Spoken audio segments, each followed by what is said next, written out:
on devait réussir à faire une mélodie avec toutes les notes et il fallait qu'on sache si on pouvait faire les notes de manière précise. On s'est occupé de chercher la partition sur internet et on a cherché le matériel nécessaire pour réaliser les notes qui composaient la mélodie. On a fait des recherches pour savoir comment se servir d'un GBF, donc faire des sons plus ou moins graves ou plus ou moins aigus. Donc le régler, comment produire le son qu'on voulait, et donc comment vérifier si la note était correcte ou pas. On a cherché des formules pour calculer la période et grâce à ces calculs, on a trouvé comment régler les GBF pour avoir les bonnes notes. Il faut se servir des oscilloscopes, des GBF, faire un son avec les haut-parleurs. On a compris qu'en musique il y avait un tempo à suivre et on a appris à les jouer au bon moment, même si ce n'était pas parfait. On a appris à chanter, à lire les notes et la correspondance entre les notes et les fréquences. On regarde après là, pour l'histoire de la clé. Attendez, un film.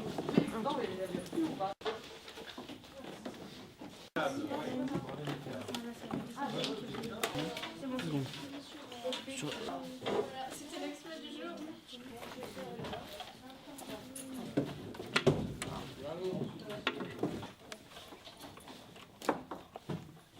Que du GDF. Voilà.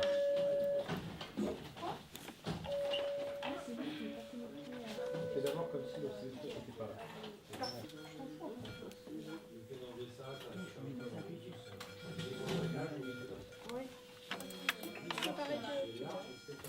Tu l'as allumé? Voilà. Non, ça, ça c'est bon, ça c'est bon. C'est pas très fiable, hein, ce qui est fait. Ouais, d'accord. Voilà, c'est bon, on voit les vagues. Il y a un bouton normalement qui sert à stopper le son. Attends. Ouais, non, tu fais plus de bruit après. Hein? Il fait plus de bruit là.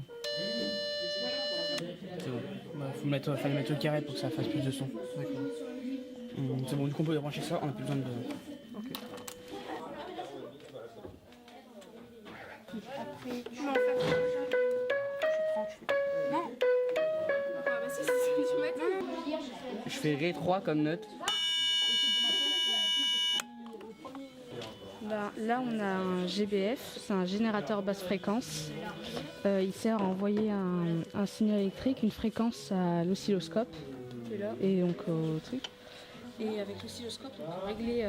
Ça permet de régler les fréquences pour être plus précis sur l'intonation de la note. Et on la règle grâce à la période de la note qu'on calcule. Et donc notre période c'est 2,27. Donc on prend sur une milliseconde, on essaye de trouver 2,27 millisecondes. Donc là on est à 2 carreaux et 2 carreaux à peu près. Donc après ça fait la bonne note.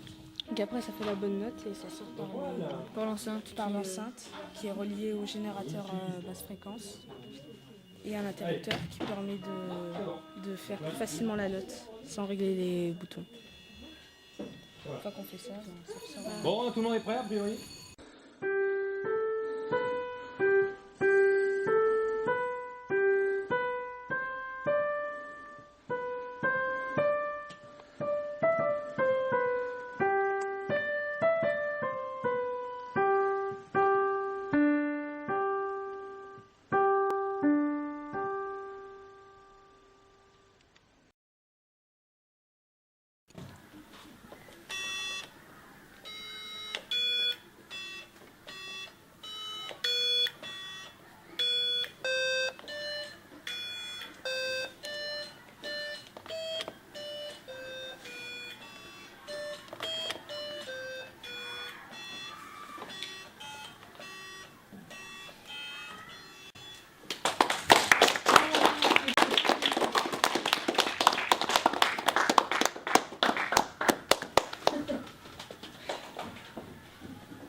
Après, on a cherché quelle fréquence correspondait aux notes, là, comme ici. On a cherché plein de trucs pour pouvoir se renseigner sur les oscilloscopes, quel matériel on devait avoir, les haut-parleurs, etc. Et après, on a joué. On a joué les notes. On a dû acheter du matériel qu'on n'avait pas forcément, comme des interrupteurs. On a dû demander à des lycées ou à des écoles de nous fournir du matériel qu'on n'avait pas forcément. On a cherché un tableau en fait où il y avait toutes les notes et les fréquences qui leur correspondaient. Chaque note est égale à une fréquence qu'on peut créer sur un GBF et visualiser sur un oscilloscope.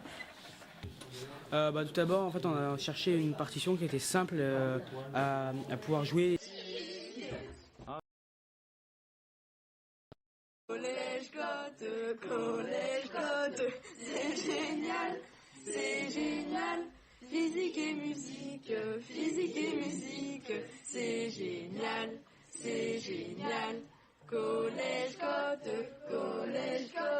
c'est génial, c'est génial. Physique et musique, c'est génial, c'est génial.